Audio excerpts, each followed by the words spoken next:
National Convention. Nobody heard about it? Okay, at least one. Guys, come on, you're killing me here. These are little battles. This isn't the war, but this is on the local level, at least what I've experienced, as well as additional things.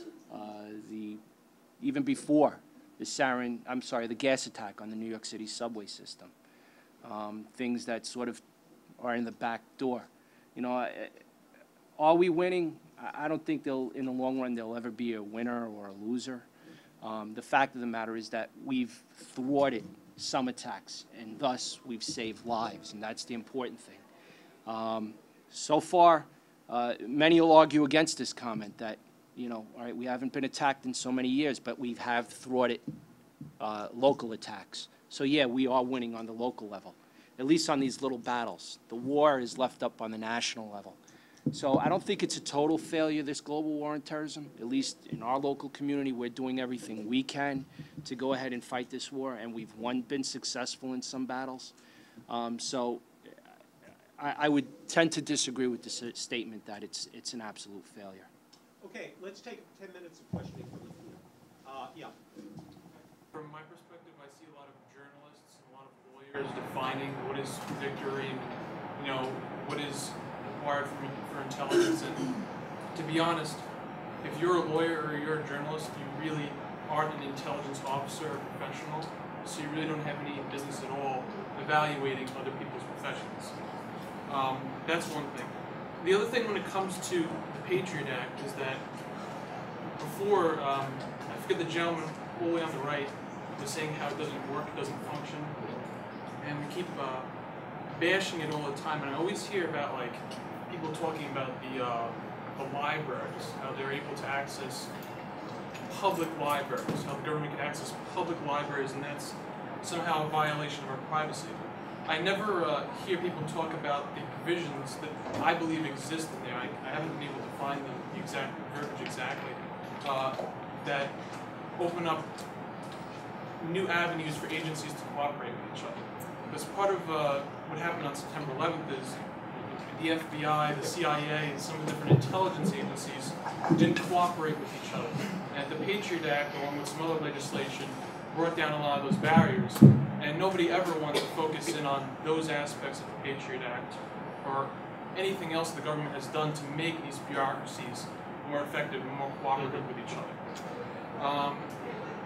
The other thing I wanted to bring up is the warrantless wiretapping program. Like I said before with the other speaker, I had, I'm sorry, I'm giving you too much time. Yeah, why don't you wrap it up? I was just going to finish up with this one. I had heard... We're not going to tase you, so don't worry. Yeah, General Hayden has been up at the Senate, who is in charge of the warrantless wiretapping program, who's in charge of the NSA, he's in charge of the CIA. He's been up at the Senate talking to the Intelligence Committee and other senators from the Judiciary Committee.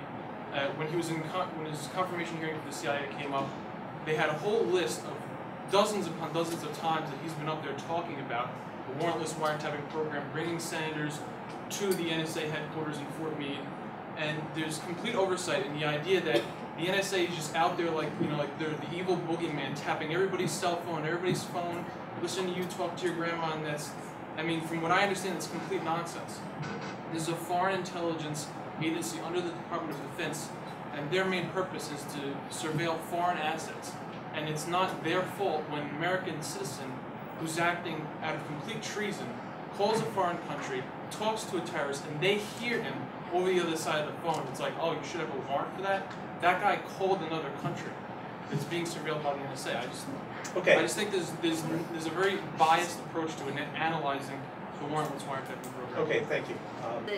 In the United States, our government has limited power. There are certain things that the government must do to justify its actions, and we want to make sure that the people in the government are accountable, that there has to be some kind of accountability to the citizenry so that we aren't just sort of giving power and saying, do whatever you want as long as we will feel safe.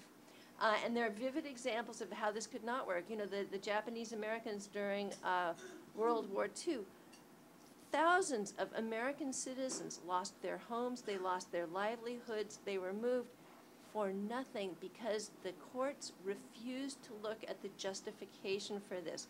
So we want to make sure that the measures that are put into place to make us feel safer are actually keeping us safer, and we don't see, frankly, much evidence that the so-called war on terror is actually, it might be making us feel safer, but the number of people who have been apprehended who had any connection to 9/11 so far is a very, very small number, approaching zero. Although, Questioner, let me just add, just make an interesting point, that not all aspects of the Patriot Act are problematic. He talks about the coordination of intelligence agencies, which is not a bad thing, at least in my view. So you would agree with that. It's only certain provisions that civil libertarians find problematic. I don't have a problem with an intelligence agency that obtains things lawfully sharing information with another intelligence agency that uses it lawfully. The problem is that's not always what happens. Sometimes what happens is an intelligence agency obtains it illegally or in questionable circumstances, and then it gets funneled to other agencies that couldn't do that on their own. And so this just sort of goes viral, and it goes through the system. So with that, I would agree with you, though. We should have sharing of information lawfully and legally between these agencies. Okay, let's get some really quick questions in here. Anybody? Yes. Professor Mattson, you mentioned that there were several plots that were forwarded. My response to you is, take the example of the Fort Dix plot. Take the example of the Albany 7, what we have upstate New York. Most of these, you did not. When I say you, the government did not have to employ terror, torture. Did not have to employ the things that we're talking about. These were people who were in the community that you had a relationship with.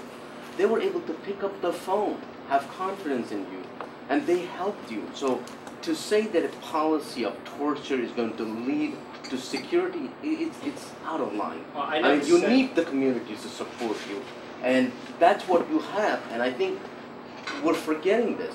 I mean, I represent the Muslim community, and I'm going to be speaking later on, but I have seen that the policy in Washington is in direct conflict with local politics, local community relations. When you have a community that you work with, you're going to get results. And that's what happened in New Jersey and New York. But Washington does not understand this. Well, actually, the New York case on the Brooklyn Bridge is a little bit more. However, my point was that is the global war on terrorism working? And to make a blanket statement that it's absolutely not working is, in my opinion, and I think just quantitatively, is a fallacy. It is working because the global war on terrorism, what I teach in my class and what has been demonstrated throughout the country is both on the local and the national level. Both the local municipalities, the state government, as well as the national government, all working together to fight this so-called war. If you want to call it a war, you want to call it organized, whatever you want to call it, call it. But the fact of the matter is that that win in our books of thwarting the Brooklyn Bridge attack, it was huge. That would have been the same magnitude of the 9/11 again, or the Herald Square attack during the Republican National Convention. And I agree with you. I don't disagree with you. So we agree to agree. Okay, let's take a few questions. This young lady over here.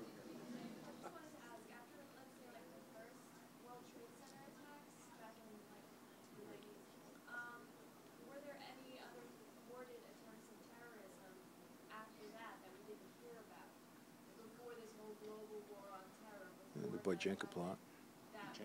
Subway tank.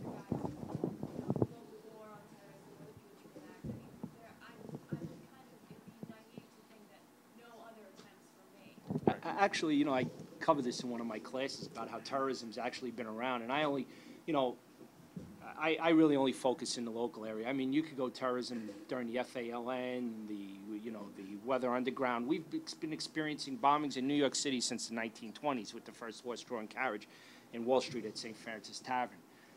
That the case was never solved.